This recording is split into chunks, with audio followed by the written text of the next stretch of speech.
Greetings, my fellow intellectuals and bookworms. Here's another video coming at you, more of your regularly scheduled content.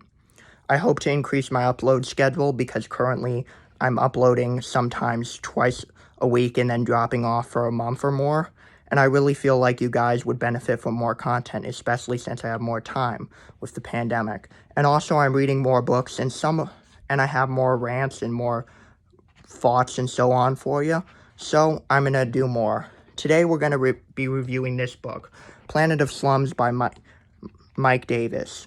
Ultimately, the book talks about essentially how there are a lot of slums in lesser developed countries and how essentially the condition doesn't seem to be improving itself. And of course, it says that that according to projections, the situation is expected to get worse, with 1 billion people in slums now to be 2 billion by the end of the century. Ultimately, though, it doesn't really do a good job of finding solutions. In addition, it says that China has done a good job at lifting people out of poverty, which, if you've done any research, you know is not true. Because China lies about its figures, its urban poverty figures are particularly suspect, especially since the federal government in China said that they need to increase the urban poverty rate from 15% by 100 million. And of course, the fact that even officials in China admit that they're lying about GDP figures.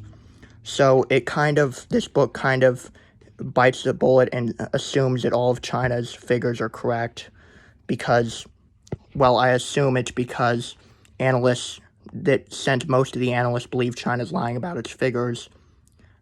It's a lot harder to find figures that analysts who think they're lying about will agree to, because it's very hard to estimate figures when a government of another country is lying about it and doing its best to obscure it. So this book just smacks of laziness to me. So it does point out the problem, I'll give it that. And it does point out how stuff like issuing land titles to people in slums is not a panacea for the problems because, well, a lot of these people can't afford the taxes on the land and so on. It then also proceeds to blame the IMF and U.S. aid organizations and, the structural adjustment programs, which to a certain extent, it's understandable that structural adjustment programs get blamed because poor countries, when they borrow a lot of money and then can't pay it back, are given conditional loans by groups like the IMF and the World Bank. But part of the conditions is basically that the governments pursue policies to actually try and pay it back. Because even though countries like the U.S. are exceedingly generous in essentially dealing with what should be a you problem and not a me problem, i.e. poor countries borrowing more money than they can afford to pay, and the fact that billions of dollars of loans has been forgave and that new loans are allowed to be taken, the IMF programs are obvious when it comes to the situation is worse. Why is the situation worse? Well, because the government has to cut spending or increase taxes to make the payments on the IMF loans. Or they end subsidies for popular programs like fuel subsidies or food subsidies. But ultimately, though, this book would have you believe that the U.S. is evilly trying to more or less imperialize the world with unsustainable loans. And the U.S. is exceedingly generous with U.S. aid loans and IMF and World Bank loans. And the IMF and World Bank, essentially the bulk of the money comes from the U.S. because we're the country with the largest economy, the most people, and the most resources to give. But ultimately, though, a lot of countries in the world don't give the U.S. credit for when we do good or say that it's only to help our strategic interests. Even if it were only to help U.S. strategic interests, good deeds done for selfish reasons are still good deeds. 1 million people vaccinated for free, polio cases almost gone worldwide, smallpox eradicated worldwide, almost single-handedly by the U.S., maternal death rates halved, vaccine-presentable illnesses halved, waterborne diseases halved, malaria taken from 1.5 million to 750,000 and falling. All of these are good deeds that the U.S. has done.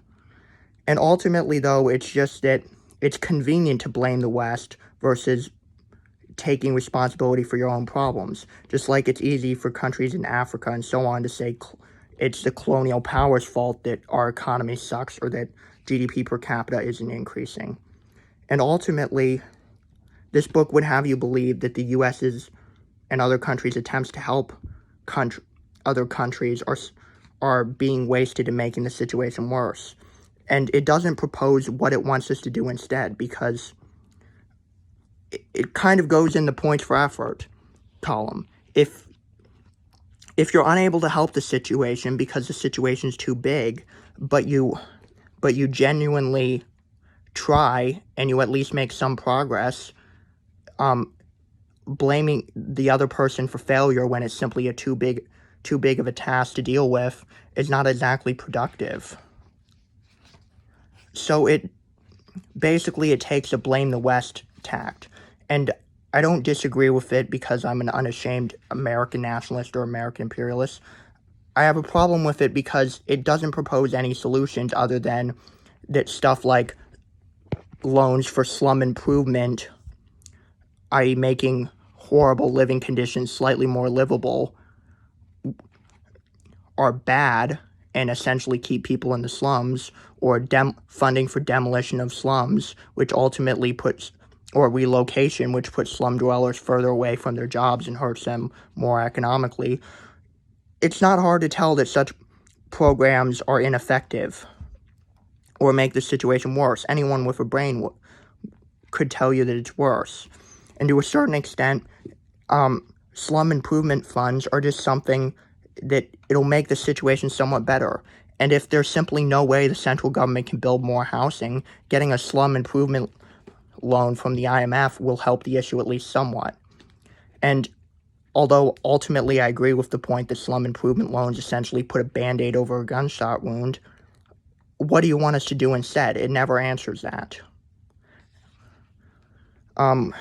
Yeah, so basically, it's, aside from blaming other countries and not actually blaming the West and never actually coming up with a solution, it's a decent book because it's enlightening about problems. I mean, people in the West have all seen those commercials on television or heard of how bad conditions are in other countries, and this to a certain extent provides knowledge about these conditions, even if it doesn't come up with any solutions and essentially just takes a tack of blame the West and not solve any of the problems.